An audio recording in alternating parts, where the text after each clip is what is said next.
Okay. Where do you see farming in Jamaica in the long term? Well, if you consider that maybe we are about 7% of the GDP is produced by agriculture, by farmers. Right. But then when you look around, it is employing 20% of the population. Mm. Telling you how poorly people are earning that are involved there. Because, 20% earning only 7% of GDP, Yeah. it can't stretch. Right? So, one thing that is going to change that most people are not going to appreciate and understand, in the US population, less than 3% are farmers. Mm. But they can produce enough to feed the country. Mm-hmm. Now, not many people in Jamaica understand what 1 acre of anything looks like, much less owning it, much less do all the work in it. True. And I dare to say that you cannot survive from 2 acres of land doing farming. Mm. Unless you're doing something like greenhouse farming, protected agriculture. And as I've said to you, you'd have had to spend like 50 million Jamaican dollars to be able to have those greenhouses to start producing for you. Okay. So just leaving high school or just leaving college and coming out and working, the bank is not going to lend you that sort of money. Right?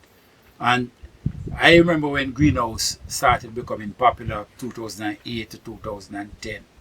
Many people went in. And very shortly after that, they realized that I take my 2 million and put up a greenhouse, but it cannot provide enough income to take care of me and my family. Mm. Right? And none of this 2 acre can one person do the harvesting. So we have to rethink.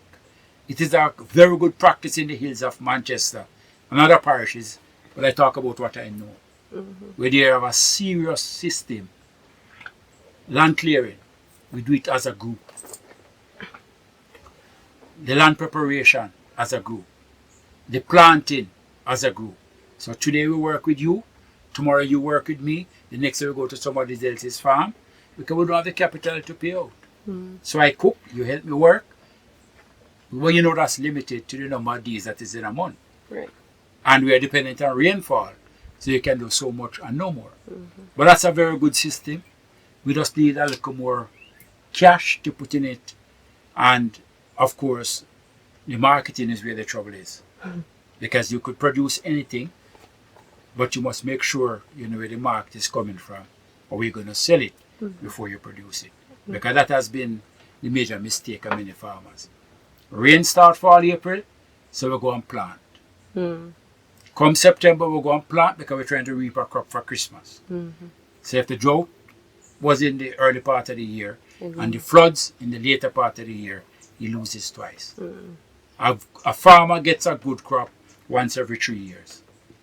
That means he gets enough money, he can survive. Mm. He gets a perfect crop once every 5 years, meaning that he could reap that crop and have enough money to put in the next crop without borrowing from anybody. Mm. So agriculture is risky and we have to accept that. And the more we can reduce the risk, instead of getting one every 3 years, but getting 70% every year, is the way to go. And protected agriculture is a big part of that. And we don't have to be thinking about fancy greenhouses. We need to start thinking about simpler methods like permanent or semi-permanent row covers that can be put on over the entire row and taken off after you harvest the crop.